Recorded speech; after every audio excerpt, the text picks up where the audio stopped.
जब सदन ही का माहौल इस कदर खतरनाक हो गया है तो अब मांगे तो दुहाई किससे मांगे। पूरा बीजेपी का षड्यंत्र है, पूरा एक राजनीतिक अखाड़ा है, राजनीतिक एजेंडा है कि हम इन्हें पार्लियामेंट में भी इसी तरह से नीचा दिखाएंगे तो इसको कहीं पे भी दिखा सकते हैं। नफरत से ही बना हुआ है सरकार है, तो उनके नफरत से ही चलेगा वो। तो हमारा डिमांड है विदोरी को डिस्क्वालीफाई किया जाए और एक प्राइम मिनिस्टर इसका स्टेटमेंट दे कि आइंदा आने वाले दिनों में पार्लियामेंट में किसी भी माइनॉरिटी के खिलाफ इस तरह की बातें नहीं होंगी।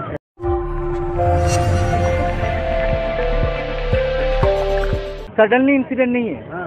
जिस तरह से इस्लामोफोबिक है, अगर जिस तरह से आप वर्ल्ड वाइज देखेंगे, जिस तरह से ब्लैक के खिलाफ जो राजनीति खेला जा रहा था वाइट का, वो चीज़ आज हम लोग कहीं ना कहीं देखेंगे मीडिया के थ्रू से, आम आवाम के थ्रू से। उसी तरह से हिंदुस्तान में जब से ये आरएसएस बना 1928 में, तब से एक संदेश था कि मुसलमानों के खिलाफ बात करना और मुसलमानों के खिलाफ उनको नीचा दिखाना। अभी जो हाल में है, जो 2014 में जो ये सरकार बनी, जिस समय अटल बिहारी सरकार थी, तब भी इस्लामोफोबिक थे लोग, उस तरह से चीज़ को रियलाइज नहीं करते थे। लेकिन आज ये जिस तरह से कर रहे हैं, ये सबसे बड़ी बात है कि विदोरिया सिर्फ ये नहीं बोल रहा, ये पूरा बीजेपी का षड्यंत्र है, पूरा एक राजनीतिक अखाड़ा है, राजनीतिक एजेंडा है कि हम इन्हें पार्लियामेंट में भी इसी तरह से नीचा दिखाएंगे तो इसको कहीं पे भी दिखा सकते हैं। ये नया पार्लियामेंट का जो नया उद्घाटन हुआ ना, ये एक शर्मनाक घटना है। जो एक सबसे ज़्यादा माइनॉरिटी रहने वाला जिस कंट्री में मुसलमान हैं, जहाँ पे दलित हैं, जहाँ पे आदिवासी हैं, उसमें से उस सबसे ज़्यादा कम्युनिटी को आप किस तरह से, किस रूप में संगठन से सपोर्ट कर रही है उसका। देखिए, हम जो बात बोल रहे हैं, जिस तरह से इनका प्रोपेगेंडा है, जिस तरह से इनकी आइडियोलॉजी है, चाहे आरएसएस हो, बीएचपी हो, चाहे बीजेपी हो, ये चाह रहे हैं कि एक अपने वोटर को दिखाने के लिए, ये अपने वोटरों को दिखाने के लिए बेसिकली ये कर रहे हैं कि हम इनको पार्लियामेंट में भी नीचे दिखा रहे हैं तो तुम हमें 2024 में वोट करोगे, क्योंकि जो हम हिंदुत्व आइडियोलॉजी लेके चल रहे हैं, तुमको नौकरी नहीं देंगे, तुमको रोजगार नहीं देंगे, तुमको फेलोशिप नहीं देंगे, तुमको हम इवन की कॉलेज तक नहीं पहुंचने देंगे, लेकिन तुमको एक हिंदुत्व आइडियोलॉजी बनाएंगे, तुमको एक कम्युनल फोर्स बना के छोड़ देंगे। आज भी हिंदुस्तान के लोगों को सोचने की जरूरत है, आज भी उस मुस्लिम जो भी पार्लियामेंट में है उनको सोचने की जरूरत है कि दानिश के साथ खड़े हो।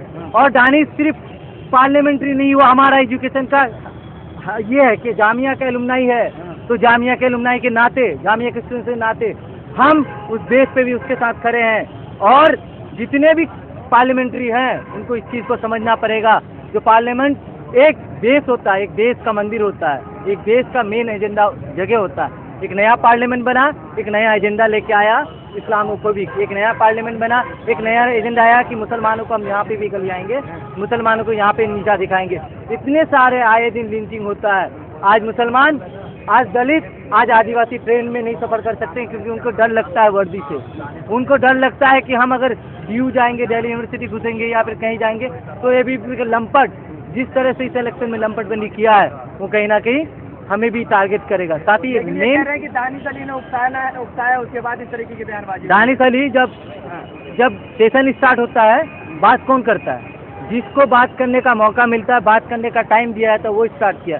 दानिश अली उसका है तो उसका वीडियो होगा, वो दिखाइए, उसको दिखाइए कि दानिश अली का मांग क्या है?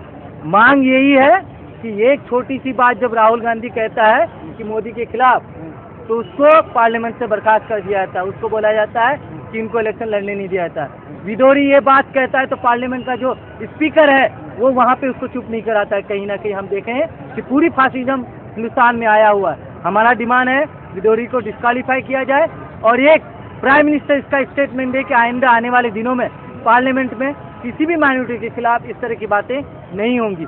डिमांड ये है स्टूडेंट कम्युनिटी का कि स्टूडेंट कम्युनिटी जिस तरह से बात उठा रहा है रोड से लेके संसद तक, वो हम उठाएंगे और वो किसी भी के खिलाफ हो। बात यह है कि जिस तरह से आप लिंचिंग कर रहे हैं, आज आप पार्लियामेंट में हमें किस तरह से टारगेट कर रहे हैं, हमें किस तरह से इस्लामिक फोबिक आइडेंटिटी से हमें बता रहे हैं। मैं वकार इस्लामिक स्टडीज। नोटिस पे कार्रवाई होना ही अहम होता है। नोटिस हम भी आपके खिलाफ भेज सकते हैं, उससे क्या होता है? अगली बार से मत बोलना है। चेतावनी काफी नहीं है, ये कोई मामूली बात है। हम आपको भेज दे सारी चीज़, हम कल को जाके आपको धमकी दे सारी चीज़ें, हम ये इलीगल चीज़ है सारी चीज़ें, ये आर्टिकल 14 को वायलेट कर रहा है सारी चीज़ें, क्रिमिनल सेक्शन के अंदर अंतर्गत ये मतलब लीगल क्राइम आते हैं। इनके खिलाफ सख्त कड़ी से कड़ी कार्रवाई होनी चाहिए, इनको जेल होनी चाहिए तकरीबन 10-15 साल, और यही तक ही नहीं, एक रूल और रेगुलेशन भी बनना चाहिए इस चीज़ को देखते हुए कि अक़लियत पर मतलब कोई भी आता है, कोई इनको दहशतगर्द कह के चलाता है, कोई पाकिस्तानी कह के चल रहा है, कोई खालिस्तानी कह के चलाता है, कुछ भी हो तो इनके मस्जिदों पर हमला हो जाता है, इनको कठुआ कहते हैं, अब जैसा कि आप लोगों ने सुना। तो ये सारी चीज़ें जो कही जा रही है सोशल फेनोमेना बन चुका है, जो मुस्लिम हेल्थ के लिए इस देश में डेंजरस है। तो इनके लिए एक रूल, एक डायरेक्टली एक रूल और रेगुलेशन बाई एक्ट पास होना चाहिए। आप लोग कानून बनाने वाले ही ये सब बात कह रहे हैं, तो किससे कानून बनाने की उम्मीद कर रहे हैं भाई? आपने तो बहुत अच्छी बात कही, जब कानून बनाने वाले ही क्यों निकल गए तो हम किससे दुहाई मांगे? आज तो मुसलमान रोड पे सुरक्षा नहीं था तो हम लेके कोर्ट में पहुंच जाते थे, संसद में लेके पहुंच जाते थे, लेकिन जब सदन ही का माहौल इस कदर खतरनाक हो गया है तो हम मांगे तो दुहाई किससे मांगे? हम मोदी जी से ये अपील करते हैं, अपने कोर्ट से अपील करते हैं सारी चीज़ें, जो मार्जिनलाइज्ड सेक्शन और जस्टिस की बात कर रहे हैं सारी चीज़ें, तो जरा मुसलमानों के तय भी थोड़ा नजर उठा कर देखें। बेवफाई कब तक? वफा का हुनर सिर्फ स्टेजों पर नहीं झरना चाहिए, वफा अगर दिखे तो सरे राय भी दिखे। 2014 से बता रहा है इस्लामोफोबिया क्रिमिनलाइज करना चाहिए, जैसे SC/ST एट्रोसिटीज एक्ट होता है, ये 14 के बाद खुल से संघ परिवार कर रहा है, इससे खिलाफ है हम।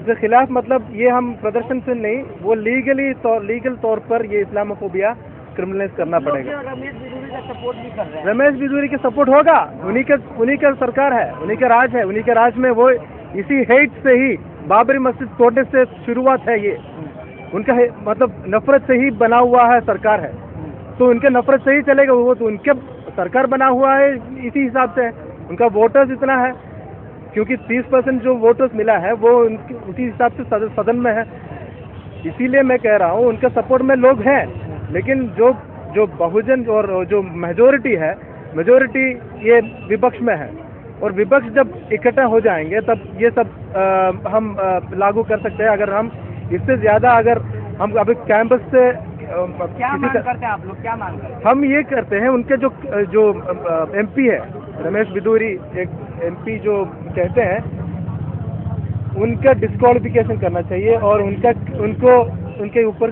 केस लगाना चाहिए, क्रिमिनल ऑफेंस है ये। वो पहले भी सांसदों को पाकिस्तान, हाँ, बहुत बार, ये एक बार नहीं, ये अभी मीडिया में आया है, बहुत सोनिया गांधी के खिलाफ बोला है, बहुत विपक्ष के जो नेता के खिलाफ बोला है। दिस इज सिंपली नॉट, मतलब वहाँ पर जितने सदन में जितने बैठे हैं वो पहले जो बॉम्ब ब्लास्ट में जो मक्का मस्जिद बॉम्ब ब्लास्ट में जो कन्विक्टेड आदमी लोग हैं, इसी से आपको पता। देखिए ये इसमें एक और चीज़ है, रमेश बिदूरी के खिलाफ कुछ लोग हैं और इसके खिलाफ भी शायद केस होगा, डिस्क्वालिफिकेशन होगा, लेकिन वो फिर से सदन में आएगा और बड़ी पोस्ट में आ जाएगा, वो बीजेपी के बड़ी पोस्ट में। देखिए आप जितने जो आप देखे होंगे बिल्किस बानो के जो केस में जितने लोग जेल में गए थे, बाहर आने के बाद क्या कितने आधार मिला था, यही इनका जो साइको है। अभी बीजेपी इस तरीके के लोगों को पनाह दे, हाँ वही, मतलब ये मतलब जान पूछ के ही कर रहा है, मतलब ये जान पूछ के, तभी तो उनका वोट बढ़ जाता है।